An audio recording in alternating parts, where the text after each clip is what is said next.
numa iniciativa do projeto Criar e Crescer, Grupo Guerreiros da Paz, Gotas do Evangelho.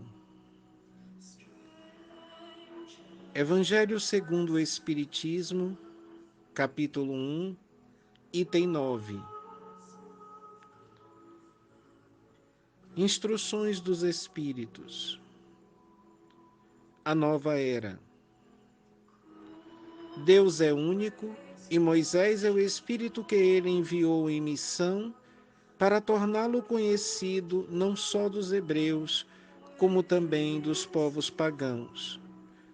O povo hebreu foi o instrumento de que Deus se serviu para se revelar por Moisés e pelos profetas, e as vicissitudes por que passou esse povo destinavam-se a chamar a atenção geral e a fazer cair o véu que ocultava aos homens a divindade.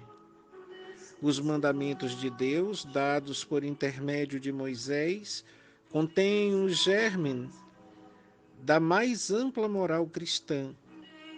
Os comentários da Bíblia, porém, restringiam-lhe o sentido, porque, praticada em toda a sua pureza, não na teriam então compreendido. Mas, nem por isso os 10 mandamentos de Deus deixavam de ser um como frontispício brilhante, qual farol destinado a clarear a estrada que a humanidade tinha de percorrer. A moral que Moisés ensinou era apropriada ao estado de adiantamento em que se encontravam os povos que ela se propunha regenerar, e esses povos, semi-selvagens, quanto ao aperfeiçoamento da alma, não teriam compreendido que se pudesse adorar a Deus de outro modo que não por meio de holocaustos, nem que se devesse perdoar a um inimigo. Notável do ponto de vista da matéria e mesmo das artes e das ciências, a inteligência deles, muito atrasada, se achava em moralidade e não se houvera convertido sob o império de uma religião inteiramente espiritual. Era-lhes necessária uma representação semimaterial, qual a que apresentava então a religião hebraica. Os holocaustos lhes falavam aos sentidos, do mesmo passo que a ideia de Deus lhes falava ao espírito. O Cristo foi um indicador da mais pura, da mais sublime moral, da moral evangélico-cristã, que há de renovar o mundo, aproximar os homens e torná-los irmãos, que há de fazer brotar de todos os corações a caridade e o amor do próximo e estabelecer entre os humanos uma solidariedade comum, de uma moral, enfim, que há de transformar a terra, tornando-a morada de espíritos superiores aos que hoje a habitam.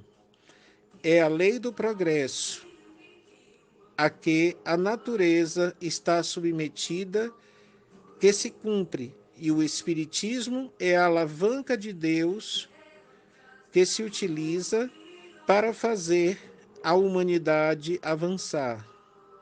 São chegados os tempos em que se hão de desenvolver as ideias para que se realizem os progressos que estão nos desígnios de Deus. Têm elas de seguir a mesma rota que percorreram as ideias de liberdade, suas precursoras.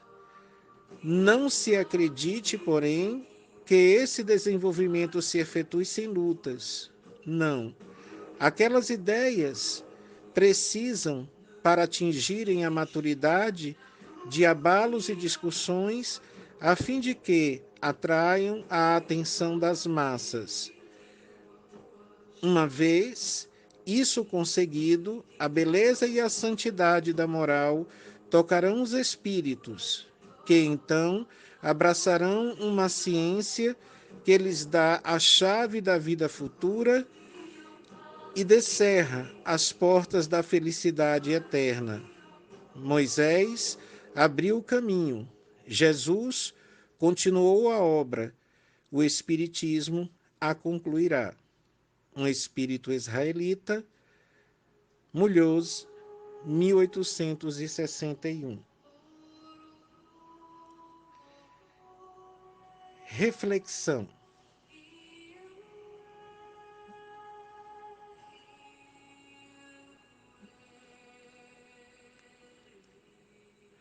Os três momentos da humanidade, instruídos pelos Espíritos, Moisés, o Cristo e o Espiritismo, revelam a construção paulatina da consciência divina no homem e a ciência como seu mecanismo eficaz de uma aproximação racional com Deus.